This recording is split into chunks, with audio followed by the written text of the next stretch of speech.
La manipulación no siempre empieza haciéndote daño, a veces empieza haciéndote sentir extraordinariamente bien, porque cuando alguien consigue que te sientas visto, escuchado, importante, es mucho más fácil que abras la puerta de tu mundo. Recuerdo perfectamente aquel vuelo. Sí, lo recuerdo perfectamente. Miraba las nubes por la ventanilla, intentaba poner en orden todo lo que acababa de vivir. 4 días, solo 4 días. Y, sin embargo, tenía la sensación de haber vivido mucho más. Pensaba en los castillos, en las carreteras, en las conversaciones interminables, en aquella cena bajo la luz de las velas y también en esa última frase antes de despedirnos. Ven a vivir conmigo a Francia. Todavía me costaba creer que alguien pudiera hacer una propuesta así después de tan poco tiempo. Pero en aquel momento no lo interpreté como una señal de alarma. Pensé que simplemente estaba viviendo una emoción muy intensa y que quizás yo también la había vivido. Mientras el avión avanzaba sobre el Atlántico, intentaba convencerme de una idea. Todo había terminado. Aquellos 4 días quedarían como un recuerdo bonito. Nada más.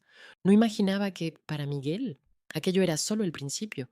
Cuando el avión aterrizó, sentí algo que todavía hoy puedo recordar. El calor, la humedad, ese olor tan particular que anuncia que estás de vuelta en casa. Recuerdo subir a la lancha, el sonido del motor, el mar, y poco a poco ver aparecer mi isla en el horizonte. Siempre había sentido una paz difícil de explicar cuando regresaba. Era mi refugio, mi lugar, mi equilibrio, mi casa. Y pensé que todo volvería a ser como antes. Pero hay algo curioso. A veces volvemos al mismo lugar, sin ser exactamente la misma persona. Algo había cambiado dentro de mí.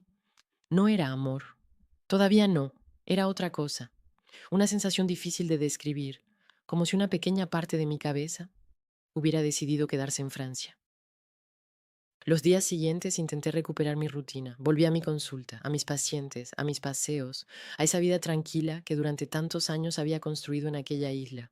Por fuera, todo seguía igual, pero por dentro, algo empezaba a moverse. Pensaba muchas veces en Miguel, no porque estuviera enamorada, sino porque me sorprendía recordarlo con tanta frecuencia.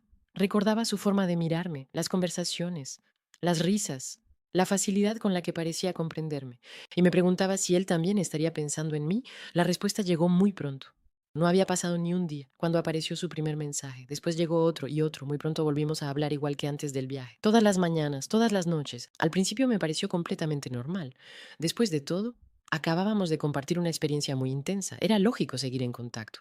Al menos eso pensaba yo. Nunca me pregunté cuánto espacio empezaba a ocupar Miguel en mi día. Nunca conté cuántas veces esperaba escuchar el sonido del teléfono. Nunca pensé que alguien pudiera convertirse en una costumbre en tan poco tiempo. Hay algo que he aprendido con los años. Las dependencias emocionales no aparecen de golpe, no llegan como una tormenta, empiezan de una forma mucho más discreta. Empiezan cuando una persona comienza a ocupar un pequeño espacio en tu rutina, después ocupa otro y otro, hasta que un día descubres que tu estado de ánimo depende de un mensaje, de una llamada o incluso de un silencio. Para mí, solo estaba hablando con un hombre con el que me sentía bien, con alguien que parecía escucharme, comprenderme, valorarme. Después de los meses tan difíciles que acababa de vivir, aquello era profundamente reconfortante y precisamente por eso bajé la guardia.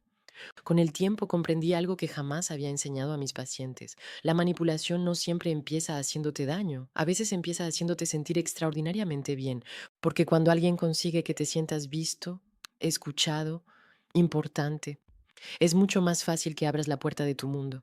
Y eso fue exactamente lo que hice, sin darme cuenta. Mientras yo intentaba recuperar mi vida, Miguel empezaba, poco a poco, a convertirse en parte de ella. Todavía vivíamos a más de 8.000 kilómetros de distancia, pero la distancia nunca fue un obstáculo para él. Al contrario, fue desde la distancia donde comenzó a tejer la verdadera telaraña. En este episodio de Regreso a mi vida, mi isla, soy convencida de que aquel viaje a Francia ha terminado. ¿Tú habrías aceptado cambiar toda tu vida después de solo 4 días? Te leo en los comentarios. Hasta pronto.